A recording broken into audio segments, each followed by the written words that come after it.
Hello guys, কেমন আছো তোমরা সবাই? আশা করছি সবাই খুব ভালো আছো আর আমি বেশ ভালোই আছি। আর আমার চ্যানেলে নতুন একটা ভিডিওতে তোমাদের সবাইকে ওয়েলকাম। তো এখন বাজে ওই 11:30 মতো বাজে আর দেখো রেডি হয়ে গেছি। আজ শুক্রবার, আজকে আমাদের সেই দীঘায় যাওয়ার দিন। তো বর তো অনেকদিন আগেই টিকিট কেটে রেখেছিল ট্রেনে, তো সবাই তখন আমাকে বলেছিল ট্রেনে যাস না, এখন দীঘা যাওয়ার ট্রেন মানে অনেক লেট করছে, মানে 4-5 ঘন্টা করে লেটে আসছে। তো আমার কথা শোনেনি, তখন ট্রেনেই টিকিট করেছিল। তো তারপরে এই এক সপ্তাহ ধরে মানে ট্রেনটা দেখেছে যে ট্রেনটা 3-4 ঘন্টা পর পর আসছে, লেটে আসছে। তো তারপরে পরশু দিনকার ট্রেনের টিকিট ক্যান্সেল করে বাসের টিকিট করলো। তো এখন আমাদের বাস আজকে মানে 2:40-এ ধর্মতলা থেকে। তো বর তো অফিসে চলে গেছে, আজ শুক্রবার, ছুটি নেয়নি মানে পুরো দিনটা। তো এখন আমি আর মামা বেরিয়ে যাব। তো এখন যাব ফার্স্টে হাওড়াতে, হাওড়া থেকে যাব একটা ট্যাক্সি নিয়ে নেব ওখান থেকে, কারণ বাসে করেই লাগেজপত্র নিয়ে বাচ্চা নিয়ে যাওয়াটা খুব মুশকিল। তো সেখানে করে বরের অফিসে যাব, তারপর ওখান থেকে আমরা তিনজনা মিলে যাব ধর্মতলাতে। তো এখনই বেরিয়ে পড়বো। তো চলো, ভিডিওটা আমি এখান থেকে শুরু করছি, তো তোমরা ভিডিওটা দেখতে থাকো। তো দেখো আমরা বাইরে চলে এসেছি, অয়না বললো অয়না স্কুটিতে করে দিয়ে আসবে। কোথায় যাচ্ছ তুমি? কোন সমুদ্রে? পুরী? পুরী না বাবা, দীঘা যাচ্ছি। ওই যে অয়না আসছে, স্কুটিতে করে যাব।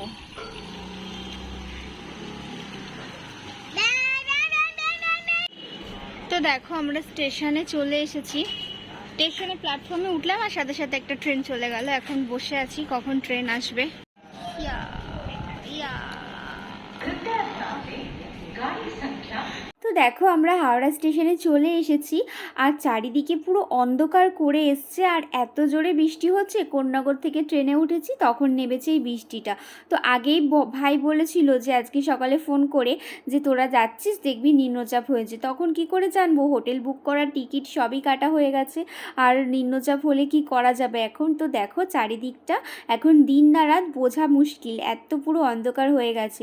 তো আমার তো বরের অফিসের ওখানে যাওয়ার কথা ছিল, তো যাইনি, বরকেই ডেকে নিয়েছিলাম হাওড়া স্টেশনে। তো যাইনি কারণ ওখান থেকে এখন কি করে যাব আমি? এত বৃষ্টি পড়ছে, ব্যাগ নিয়ে বাচ্চা নিয়ে ছাতা নিয়ে তো যাওয়া যায় না, সেই জন্য বরকেই ডেকে নিয়েছিলাম। তো এখন যাচ্ছি আমরা মানে মেট্রোতে। এই প্রথমবার আমি আর নীল দুজনাই যাব গঙ্গার নিচ থেকে মেট্রোতে। আমি আগে কখনো যাইনি, ভেবেছিলাম যে একবার যাব, গিয়ে দেখে আসবো, কিন্তু সেটা হয়নি। আজকে যাচ্ছি দেখো। তো এখন কথা বলতে বলতে এখন আমরা চলে যাচ্ছি স্টেশনের ওখানে। তো মাম্মাম তো খুবই এক্সাইটেড ছিল যে গঙ্গার নিচ থেকে মানে ব্যাপারটা অন্যরকম হবে, জলের নিচ থেকে যাবে, জল দেখতে পারবে, অনেক কিছু দেখতে পারবে। তো ওই বাচ্চা মানুষ, ওদের হাজার হাজার প্রশ্ন। তো এখন আমরা দাঁড়িয়ে আছি ট্রেনের জন্য। এই মেট্রো স্টেশনটা অন্য মেট্রো স্টেশনের থেকে আলাদা। অন্যগুলো যেমন খোলা থাকে, লাইন দেখা যায়, এটা সেটা না, কাচের দরজা দিয়ে পুরো আটকানো। তো তারপরে ট্রেন আসলে সেই কাচের দরজা খুলবে, তারপরে ট্রেনের দরজা খুলবে। তো দেখো আমরা ট্রেনে উঠে পড়েছি আর বসারও একটা বেশ জায়গা পেয়ে গেছি। তো মাম্মাম এই প্রথমবার মেট্রো রেলে উঠলো, তো চারিদিকটা ঘুরে ঘুরে দেখছে। এতদিন অন্য অন্য অন্য ট্রেনে উঠেছে, ট্রেন মানে ওর কাছে একটা অন্যরকম ব্যাপার ছিল, আর এটা পুরো অন্যরকম লাগছে। আর যেহেতু ওই জয়েন্টগুলোর পাশে আমরা বসেছি, তখন না ওই জায়গাটা খুব নড় ছিল। তো আমার ছেলেটা সেই জন্য ভয় পাচ্ছিল আর বলছিল মা কখন নামবো, মা কখন নামবো। আর দেখো এই দেখো ব্লু আলো জ্বলছে, এটাই তো গঙ্গার নিচে। তো মাম্মামকে বলছিলাম দেখো ট্রেনটা এখন জলের নিচ থেকে যাচ্ছে, কিন্তু ও তো বেচারা কিছু বুঝতে পারছে না যে কেন তাহলে ব্লু আলো দেখতে পাচ্ছি, জলের নিচে তো অন্য কিছু দেখার কথা ছিল। তো দেখো তারপরে আমরা ট্রেন থেকে নেমে এখন আমাদের বাসে উঠে পড়েছি। আর এই বৃষ্টিটার জন্য যে এত হ্যারাসমেন্ট হতে হয়েছে কি বলবো। ট্রেন থেকে নেমে বাস খুঁজলাম কতক্ষণ ধরে, তার মধ্যে পড়ছিল বৃষ্টি, একটু ভিজেও গেছি। আর দেখো বাইরে এখনও বৃষ্টি পড়ছে, আমাদের বাস ছেড়েছে 3টে নাগাদ আর এখনও বৃষ্টি পড়েই যাচ্ছে। ভিজে গেছি, এত অসহ্য লাগছে, ভাবছি যে ওখানে গিয়ে মানে ঘুরতে পারবো, তো যার জন্য যাওয়া। তো তারপরে বাস এখন চলতে শুরু করে দিয়েছে আর এখন আমরা খেয়ে নেব স্যান্ডউইচ। তো বরের অফিস থেকে আজকে বিরিয়ানি দিয়েছিল, বিরিয়ানি খাইয়েছিল। তো বর তো খেতে পারেনি, তখন আমাদের নিতে চলে এসেছিলো, সেই বিরিয়ানিটা নিয়ে এসছে। তো ওটা এখন আর বাসে খাবো না, বিরিয়ানিটা বাসে আর খাবো না, একেবারে হোটেলে গিয়েই খাবো। বাস তো ছেড়েছে 3টের সময়, নামাবে বলেছিল 7:30 8টার দিকে। তো এখন বেজে গেছে 8টা, এখন আমরা বাস থেকে নেমে পড়বো। তো বৃষ্টি তো হয়েই যাচ্ছে, আর আমার চিন্তা হচ্ছে যে আমি ছাতা আনিনি, বাড়ির থেকে আসার সময় ছাতা আনতেও ভুলে গেছি। আর চলে এসেছি আমাদের হোটেলের কাছে। আমাদের হোটেলটার নাম ছিল বর্ষা রিসর্ট, মানে ওই ওল্ড পেট্রোল পাম্প থেকে একটুখানি 1.5 মিনিট মতো মনে হয় লাগে যেতে। তো অনলাইনে বুক করেছি, তো বুক করেছিল হোটেলটা। তো আমি বরকে বলেছিলাম যে অনলাইনে বুক করতে হবে না, অফলাইনে নেব। তো আমার অনলাইনে ঠিক কেমন যেন বিশ্বাস হয় না, কেমন যেন লাগে। তো এখন চলো আমরা ভেতরে চলে এসেছি। এখন আমাদের রুম নাম্বার আছে 406। তো ভেতরে চলে এসেছি, ভেতরে এসে দেখলাম না, রুমটা ঠিকঠাকই আছে। রুমটা মানে এসি রুম নেওয়া হয়েছে, কিন্তু এই যে ওয়েদার, এই ওয়েদারে এসি আর লাগবে না। আর এই যে বর এখন বিরিয়ানিটা ভাগ করছে, সেই দুপুরবেলা যেটা দিয়েছিল অফিস থেকেও খেতে পারিনি। তো এখন খুব জোরে খিদে পেয়ে গেছে, এখন আগে বিরিয়ানি খেয়ে নেবো। বিরিয়ানিটা ছিল মাটন বিরিয়ানি, কিন্তু স্যালাড ছিল না। তো যাই হোক, এখন আগে বিরিয়ানিটা খেয়ে নেব। তো তারপরে একটুখানি বেরোবো। তো চলো।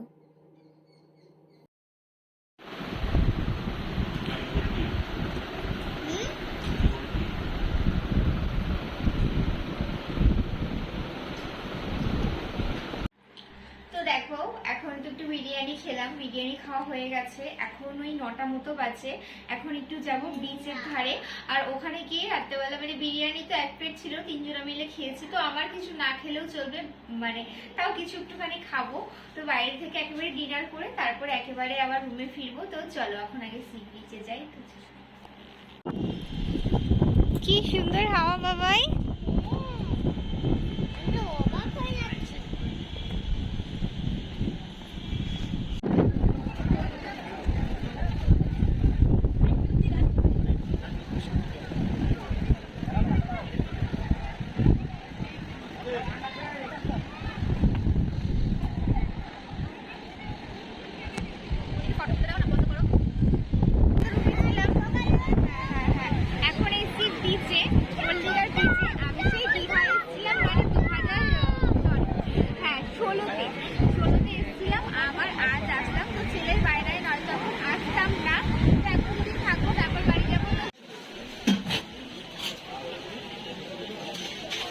দুর্গা ঠাকুর, মা দুর্গা।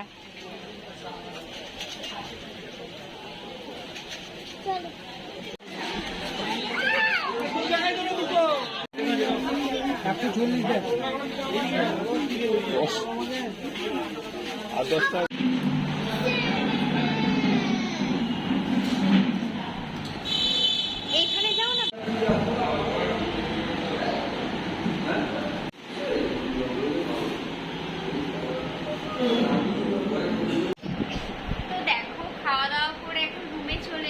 বাইরে এখন প্রচুর বৃষ্টি হচ্ছে, মানে আসলাম আর বৃষ্টিটা শুরু হলো। সকালবেলা ভাই ফোন করে বলছে যে তোরা যে যাবি ঘুরতে পারবি, কারণ নিম্নচাপ হয়েছে, 2 দিন ভারী বৃষ্টি হবে। তো শুনে ভাবলাম যে কমে যাবে, কিন্তু দেখো বৃষ্টি হয়ে যাচ্ছে। আর আজকে বৃষ্টির জন্য আসতে এত হ্যারাসমেন্ট হতে হয়েছে, মানে কি বলবো। তো টিকিট তো কাটা ছিল ট্রেনের, তারপর ট্রেন এখন লেট হচ্ছে বলে বাসে টিকিট করলাম। তো বাস তো ছাড়বে আমার সেই ধর্মতলা থেকে। তো ও তো আজকে অফিসে গেছিল, তো আমি আর ছেলেকে নিয়ে গেছি কোন্নগর স্টেশনে, তখন নেমেছে বৃষ্টিটা। তো আমি কথা ছিল যে আমি হাওড়াতে আসবো, হাওড়া থেকে তারপর ওর অফিসের ওখানে নিজে একাই চলে যাব, কিন্তু রাস্তায় বৃষ্টি নামলো আর আমার সাথে ছাতাও ছিল না। তো সেই জন্য ওকে ডেকে নিলাম। তারপর হাওড়া থেকে গঙ্গার নিচে মেট্রোতে আজকেই ফার্স্ট টাইম চললাম। তো মেট্রো করে আসলাম মানে ওখানে ধর্মতলাতে। তারপর ওখান থেকে বৃষ্টিতে ব্যাগ নেবো না ছাতা নেবো, তারপর ভিজে বাসে উঠলাম। তারপর বাসে আসলাম, তারপর এখন নেমেছে আবার বৃষ্টি। তো যেইটুকু টাইমে বিচে ঘুরছিলাম ওইটুকু টাইমে বৃষ্টি হচ্ছিল না, যেই খেতে গেছি হোটেলে তো নেমে পড়েছে এখন বৃষ্টি। এখনো আকাশে পুরো মেঘে গরম করছে। কালকে সকালবেলাতে ইচ্ছা আছে মোহনাতে যাওয়ার, তো জানি না। আর বাড়ি থেকে ছাতাও আনিনি, আর এখানে একটা ছাতার দোকানও দেখতে পেলাম না। আজকে যেটা কিনেছি বিচে গিয়ে দেখো, এই ব্যাগটা কিনেছি, আর মাম্মা কিনেছে এই অ্যানিমেলগুলো।